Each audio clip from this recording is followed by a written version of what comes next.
بسم اللہ الرحمن الرحیم۔ شروع اللہ کے نام سے جو بڑا مہربان نہایت رحم کرنے والا ہے۔ جنت ایک ایسا نام ہے جس کو سنتے ہی ہر انسان کے ذہن میں بہت سے سوالات پیدا ہوتے ہیں۔ جنت کہاں ہے؟ کیسی ہوگی؟ جنت میں کیا کیا ہوگا؟ حور کیسی ہوگی؟ اس سے تعلق کیسے قائم ہوگا؟ کیا نفسانی خواہشات ہوں گی؟ بچے کیسے پیدا ہوں گے؟ ہم بستری سے لذت کیسی ہوگی؟ مردوں کو حوریں تو عورتوں کو ہم بستری کے لیے کون ملے گا؟ حضرت ابو ہریرہ رضی اللہ تعالیٰ عنہ سے مروی ہے کہ ہم نے رسول اکرم صلی اللہ علیہ وسلم سے عرض کیا، اے اللہ کے رسول صلی اللہ علیہ وسلم، ہم کو جنت کے بارے میں بتائیے گا۔ حضرت محمد صلی اللہ علیہ وسلم نے ارشاد فرمایا، جنت کی زمین سفید اور مٹی زعفران سے بنائی گئی ہے۔ اس میں سونے اور چاندی کی اینٹیں جن کو مشک کے گاڑے اور موتیوں کی کنکریوں سے لگایا گیا ہے۔ حدیث پاک میں حضرت محمد صلی اللہ علیہ وسلم کا فرمان ہے کہ جنت میں سب سے کم تر جنتی کو 80,000 نوکر اور 72 حوروں سے نوازا جائے گا۔ آپ صلی اللہ علیہ وسلم نے فرمایا کہ جنت کی حور اتنی خوبصورت ہے کہ اگر وہ حور آسمان سے زمین کی طرف نظر مارے تو ساری زمین نور سے بھر جائے اور ہر طرف خوشبو پھیل جائے گی۔ نبی اکرم صلی اللہ علیہ وسلم نے فرمایا کہ حور کے سر کا دوپٹہ دنیا و مافیہ سے بہتر ہے۔ رسول اللہ نے فرمایا کہ جنت کی حوروں کی پنڈلیاں ایسی ہوں گی جن کا گوشت اندر تک نظر آئے گا۔ حضرت انس سے مروی ہے کہ رسول اللہ صلی اللہ علیہ وسلم نے فرمایا کہ جبرائیل نے مجھے بتایا کہ جب جنتی آدمی حور کے پاس جائے گا تو حور اس کا استقبال کرے گی۔ تم جس انگلی سے چاہو حور کو پکڑ سکو گے۔ اگر حور کا ایک بال زمین میں ظاہر ہو جائے تو مشرق مغرب میں نور ہی نور پھیل جائے گا۔ جنتی آدمی جنت میں اپنے بستر پر بیٹھا ہوگا تو اس کے سر پر ایک نور ظاہر ہوگا۔ اس کے ذہن میں یہ بات آئے گی کہ اللہ تعالیٰ اپنی مخلوق پر نظر کرم فرما رہا ہے۔ جب وہ اس نور کی طرف نظر مارے گا تو وہ ایک حور ہوگی، وہ اس جنتی سے کہہ رہی ہوگی، اے اللہ کے بندے، کیا تمہارے پاس ہمارے لیے وقت نہیں ہے؟ یہ آدمی اس سے دریافت کرے گا، تم کون ہو؟ وہ جواب دے گی کہ میں ان حوروں میں سے ہوں جس کا اللہ نے تم سے وعدہ فرمایا تھا۔ وہ حور اس جنتی کے پاس بیٹھ جائے گی۔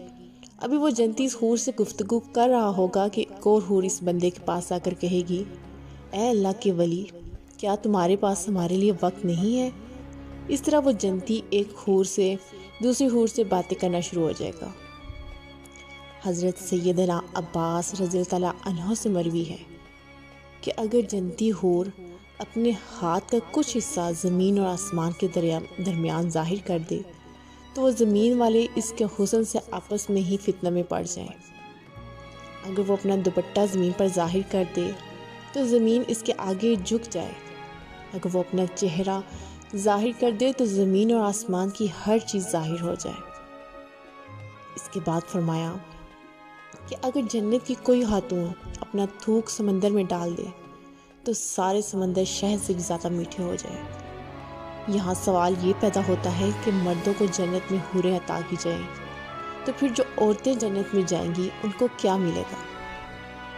عورتوں کے لیے یہ ہے کہ جب وہ جنت میں جائیں گی تو وہ اپنے نیک شوہر کے ساتھ رہیں گی۔ وہ عورت اپنے شوہر کو ملنے والی جنت کی سب حوروں کی سردار ہوگی۔ اللہ تعالیٰ اس عورت کو تمام حوروں سے خوبصورت بنا دے گا کہ دونوں میاں بیوی ایک دوسرے کے ساتھ بہت زیادہ پیار کریں گے۔ یہ دونوں میاں بیوی جنت میں رہیں گے۔ جو عورت کنواری فوت ہو جائے گی اس کو جنت میں اختیار دیا جائے گا کہ وہ جنت میں جس مرد کے ساتھ چاہے رہ سکتی ہے۔ اس کا نکاح اس مرد کے ساتھ کر دیا جائے گا۔ ایک عورت نے حضرت محمد صلی اللہ علیہ وسلم سے دریافت کیا، جب کسی عورت کا شوہر فوت ہو جاتا ہے، ہم اس کے بعد دوسرے سے نکاح کر لیتی ہیں، ان میں سے جنت میں اس عورت کا شوہر کون ہوگا؟ حضرت محمد صلی اللہ علیہ وسلم نے فرمایا، عورت جس مرد کے ساتھ چاہے گی جنت میں رہ سکے گی، یعنی ان دونوں میں سے جس کے ساتھ چاہے گی وہ رہ سکتی ہے۔ سلمہ رضی اللہ تعالیٰ عنہا حضرت محمد صلی اللہ علیہ وسلم سے عرض کرنے لگیں، یا رسول اللہ صلی اللہ علیہ وسلم، مجھے یہ بتائیں کہ جنت کی حور بہتر ہے کہ دنیا کی نیک عورت؟ آپ صلی اللہ علیہ وسلم نے فرمایا کہ دنیا والی عورت کو جنت والی عورت پر فضیلت حاصل ہوگی جو باہر والے کپڑے کو اندر والے کپڑے پر حاصل ہوتی ہے۔ ایک بار ایک یہودی اللہ تعالیٰ کے نبی صلی اللہ علیہ وسلم کی بارگاہ میں حاضر ہو کر کہنے لگا، یا رسول اللہ صلی اللہ علیہ وسلم، جنت میں لوگ کھائیں پیئیں گے۔ حضرت محمد صلی اللہ علیہ وسلم نے فرمایا کہ جنت میں آدمی کو 100 آدمیوں کے برابر کھانا پیش کیا جائے گا، اس کو 100 مردوں کے برابر ہم بستری کی طاقت عطا کی جائے گی۔ یہودی نے کہا، جب کوئی مرد یا عورت جنت میں کھائے پیے گا، اس کو جنت میں قضائے حاجت کی ضرورت تو پیش آئے گی۔ اس پر نبی اکرم صلی اللہ علیہ وسلم نے فرمایا کہ جنتیوں کی حاجت اس کے پسینے کے راستے خارج ہو جائے گی، ان کے پسینے سے مشک کی طرح خوشبو آئے گی۔ جنت میں انسان جو کچھ چاہے گا اس کو وہ عطا کیا جائے گا۔